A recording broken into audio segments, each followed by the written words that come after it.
Monster Mama. Monster Mama. Patrick Edward was a wonderful boy, but his mother was a monster. She lived in a big cave at the back of the house. Sometimes she painted, sometimes she gardened, and sometimes she tossed Patrick Edward lightly up and down in the air for fun.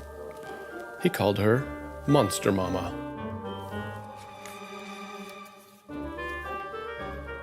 Her bad moods terrified the neighborhood. Still, she had the sweetest touch in the world when Patrick Edward ran a fever. She taught him how to roar, how to jump and climb, how to cast a spell that could put almost anyone to sleep. Patrick Edward was fearless like her. She told him, "Always use your powers for good, never for evil." On rainy days, when she drove him to school, she hid herself in a big cloak and hood.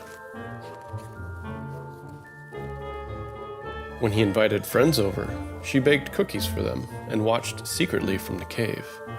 She never introduced herself to Patrick Edward's teachers or his piano instructor. "They don't need to meet me," she said. So Patrick Edward passed out the cookies himself and learned how to make friends on his own. One day, Patrick Edward's mother told him to pick out something lovely for dessert.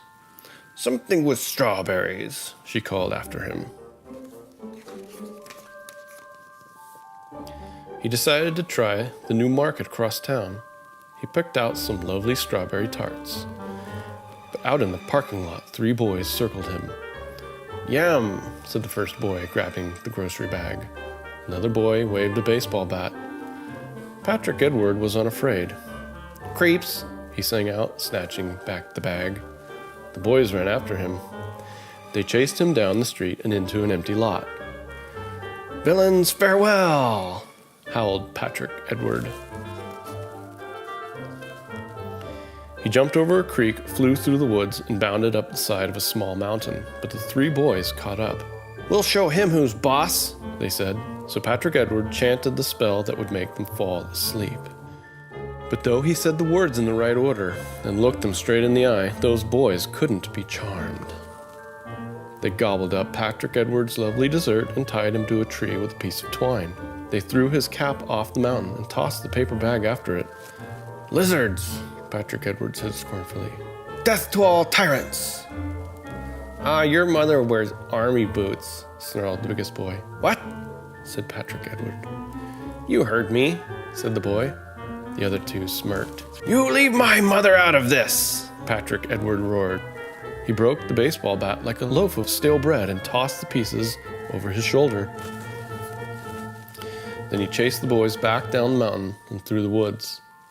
His eyes glowed and his laughter was truly monstrous. Who knows what might have happened next? But Monster Mama heard the echoes of his roar. She zoomed out of her cave like a fast-moving freight train and sailed over the creek in one graceful leap. "Who's that?" shrieked the boys. "Let's skip the introductions," Patrick Edward's mother howled. "Pick up that bag." The 3 boys scampered after it. "Don't forget the hat," she snapped. They found it hanging from a bramble bush. "And who broke the baseball bat?" Her eyes had little red flames in them. Patrick Edward blushed. "And I still want something lovely for dessert," she thundered. And she marched all the boys back home, where they feverishly sifted and stirred and baked a strawberry tea cake with French whipped cream on top. At the supper table, Patrick Edward said, "Strength is for the wise, not the reckless. More cake, please," he added. The 3 boys had second helpings. Monster Mama carried out the dishes. Patrick Edward stacked them. "No matter where you go or what you do," she told him, "I will be there, because I am your mother, even if I am a monster, and I love you."